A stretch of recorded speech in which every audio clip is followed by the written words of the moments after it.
Apreciable audiencia, recientemente se suscitaron una serie de hallazgos en el Templo de San Francisco. La persona que comparte la historia es un pariente cercano al cura del templo.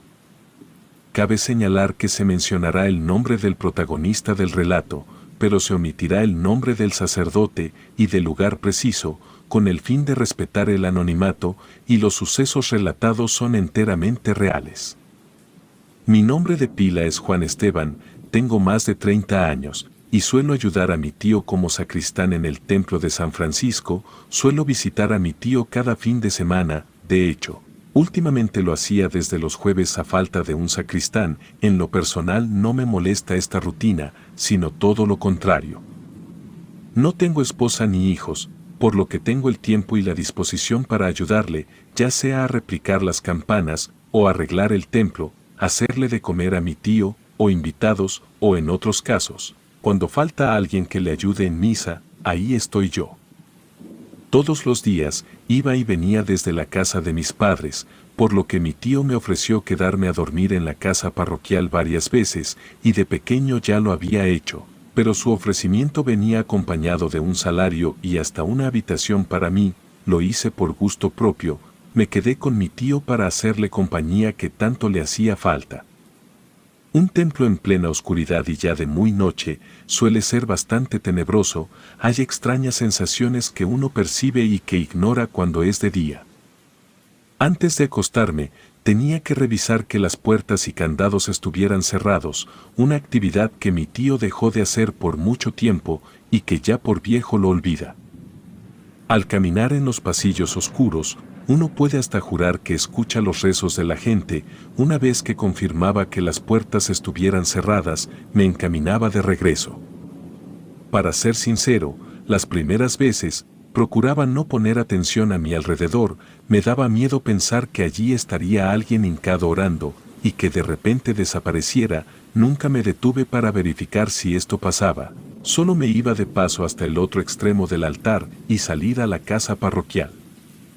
Cierto domingo, habíamos terminado con la misa del mediodía, y nos disponíamos a descansar. Fue mi tío el que pidió ir a dormir un poco, antes que se viniera la siguiente misa. Me pareció una buena idea, por lo que yo fui a descansar a mi habitación. Ya habían pasado más de 30 minutos, cuando escuché una serie de ruidos en el cuarto. Apenas podía abrir los ojos. Era extraño, pues no me sentía tan cansado como yo esperaba, y cuando por fin pude mantenerme con los ojos abiertos, vi a mi tío de espaldas que buscaba algo en una de las cajoneras, pero había algo extraño en él. Se encontraba usando una gabardina de color café. Traté de preguntarle si se le ofrecía algo, pero no podía hablar, no salían las palabras de mi boca, y nuevamente un extremo cansancio me invadió por completo, y caí nuevamente dormido. Pero antes de cerrar por completo los ojos, entre párpados semicerrados, logré ver que mi tío se retiraba de mi habitación. Desperté a los 10 minutos, rápidamente me levanté para evitar quedarme dormido de nuevo. Tenía tanta curiosidad de preguntarle a mi tío si se le ofrecía algo, o si se le había perdido alguna cosa, por lo que fui a su habitación, solo para darme cuenta de que aún dormía plácidamente y no traía consigo la gabardina café que había visto antes. Salí de su habitación para dejarlo dormir, pensando que quizás podría preguntarle más tarde, así que decidí mejor sentarme a ver la televisión. Después de unos minutos me había dado algo de hambre, dejé el televisor encendido y me fui a la cocina. Podía escuchar la película que estaba ya comenzando, mientras que yo me preparaba mi merienda, cuando en un instante todo quedó en pleno silencio. Me asomé desde el marco de la entrada a la cocina, y me di cuenta de que el televisor estaba apagado. Lo volví a encender. Al ver que ya todo estaba tranquilo, regresé a la cocina, y cuando menos lo pensé, nuevamente el televisor se apagó, pero después de eso un ruido de algo cayéndose se escuchó. Me asomé nuevamente, y me di cuenta de que el control remoto estaba en el suelo. Yo lo había dejado sobre la mesa de la sala. Lo revisé un momento sin presionar algún botón, y en eso la televisión se prendió sacándome un susto, pues no me lo esperaba. Pensé que quizás yo le había presionado algún botón sin darme cuenta, o que el control se había estropeado, El volumen estaba muy alto, y por más que apuntaba con el control a la tele, no respondía. Así que rápidamente me acerqué al televisor, para disminuir el volumen directamente, y cuando apenas mi mano tocó el televisor, este se apagó. Yo me quedé observando a la pantalla oscura varios segundos, pues había algo que no lograba distinguir, algo que se reflejaba en el cristal del televisor. Se trataba de alguien con una sotana, y sin pensarlo volteé rápidamente y no había nada detrás de mí. Miré nuevamente al televisor, y ahora no había reflejo alguno. Yo no sabía si lo que había visto era real o no. Me quedé en silencio asimilando lo que había pasado, pero quien rompió con mi concentración fue mi tío, quien salió de su cuarto y me comentó que tenía mucho frío. Era raro, pues en pleno abril ha estado haciendo un calor insoportable, pero no me había dado cuenta de que el ambiente en la casa se había puesto muy helado. Me preguntó qué estaba haciendo, a lo que se me ocurrió preguntarle si había ido al cuarto mientras yo estaba dormido, pero lo negó, mencionando que no había salido de su habitación. No quise comentarle a mi tío, pues ni yo sabía con certeza si se había tratado de un sueño o si yo aún estaba dormido.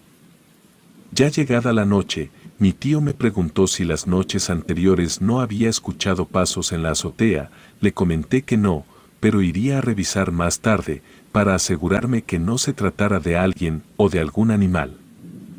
Mi tío apenas se había ido a dormir, cuando tomé una linterna y subí al techo para revisar si lograba ver algo. Revisé hasta donde pude caminar, pues la cúpula de la iglesia no me dejaba mantenerme estable por mucho tiempo. Recién le habían terminado de dar mantenimiento y había algo de grava suelta.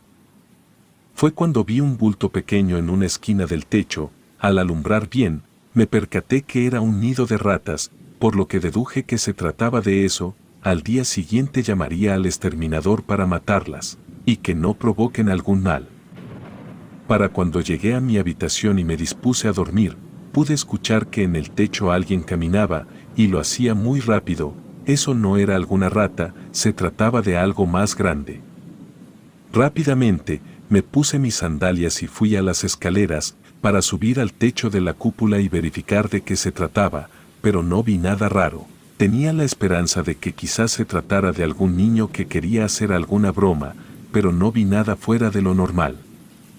Me quedé ahí bastante rato, y no pasó nada, así que decidí regresar a mi habitación para dormir. Esa noche no volví a escuchar pasos, pero sí tuve una experiencia que me dejó muy marcado en mis memorias. Ya me encontraba sobre la cama, tenía la costumbre de apagar la luz y quedarme viendo un rato el celular hasta cierta hora de la noche. Y mientras veía el celular, de reojo detrás de él, pude mirar una silueta de una persona, y cuando intenté ver con mayor claridad aquello, había desaparecido. Nuevamente, era una silueta muy parecida a la que había visto reflejada en el televisor. Hice a un lado el celular para mirar a mi alrededor, alguna sombra, algún movimiento, nada fuera de lo normal. Coloqué el celular sobre la mesa de un costado y me dispuse a dormir. Pero no por mucho, pues una serie de ruidos fueron los que se escucharon. Pareciera que alguien buscaba nuevamente algo en mis cajones, y al abrir los ojos, noté que las cortinas de mi cuarto ondeaban por tanto viento que hacía. Pensé que quizás eso era lo que ocasionaba esos ruidos, y que por ello comenzaba a tener mucho frío. Pero al enfocar nuevamente la mirada frente a la puerta, pude ver a un hombre con sotana caminar abandonando mi cuarto. Yo no me pude mover en ese momento. Hasta que lo perdí de vista pude respirar nuevamente, pero con mucha dificultad. No sabía si lo había soñado o no, pero recordé a mi tío. Lo que menos quería es que alguien le hiciera daño, así que rápidamente me dirigí hacia la habitación de mi tío, y al entrar lo vi tranquilamente dormido.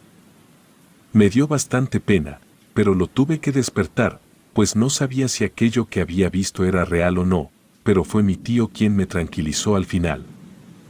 Después de platicarle lo que había encontrado, y describirle cómo era el individuo que me rodeaba por mi habitación, mi tío me comentó algo que hasta ese día no sabía yo.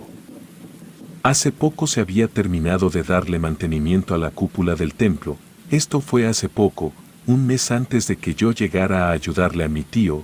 los albañiles se habían encontrado con un recipiente, con un seguro muy frágil. Me dijo, me lo entregaron, y al examinarlo me encontré con esto adentro. Mi tío me mostró una caja que ya parecía dañada con el tiempo, a medio romper y con las bisagras oxidadas, y cuando me dispuse a abrirla, me advirtió que quizás sería algo impactante lo que me encontraría ahí adentro.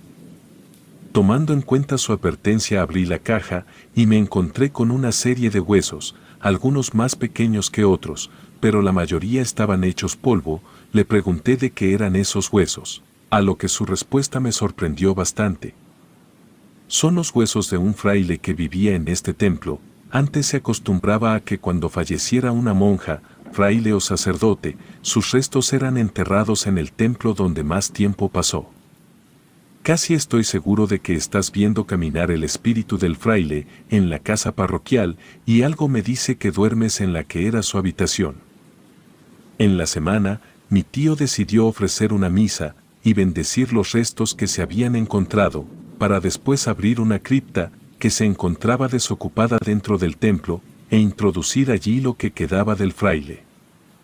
Creo en el más allá, e incluso considero que para ser un católico es un requisito creer en el alma, y que ésta existe. Yo considero que el alma de aquel fraile se encuentra aún en los restos que se encontraron.